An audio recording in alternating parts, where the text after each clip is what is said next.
Albuquerque, fin des années 1980.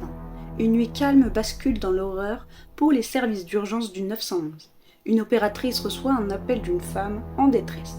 Sa voix est hachée, tremblante. Elle murmure : « Il y a quelqu'un dans ma maison, s'il vous plaît. » On entend une respiration rapide, puis des bruits de pas et un choc violent. La ligne coupe. L'opératrice suit la procédure immédiatement. La police est envoyée à l'adresse identifiée. Moins de 10 minutes plus tard, les agents arrivent devant une petite maison de banlieue. Tout est silencieux. Aucune lumière, aucune porte. Aucun signe de lutte visible de l'extérieur. Ils entrent. À l'intérieur, rien d'anormal en apparence. Salon rangé, télévision éteinte, cuisine intacte. Les policiers appellent la femme. Aucun bruit. Ils fouillent chaque pièce, rien. Puis ils descendent à la cave.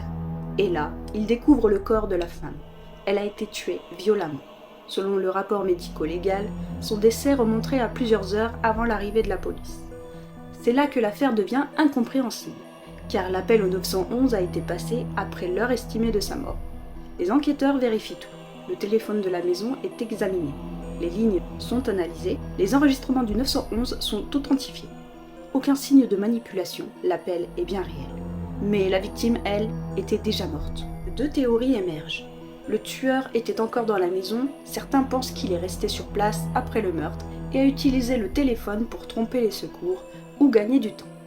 Ou deuxième hypothèse, une erreur d'heure de décès. D'autres soupçonnent une imprécision du médecin légiste, mais aucun élément ne confirme clairement cette hypothèse. Ce qui rend cette histoire encore plus troublante, c'est que les opérateurs du 911 interrogés ont décrit la voix comme désespérée, humaine et cohérente jusqu'à la coupure brutale. Pas de bruit surnaturel, pas de distorsion, juste une femme qui semblait réellement en train de mourir, au moment même où elle était censée être déjà morte.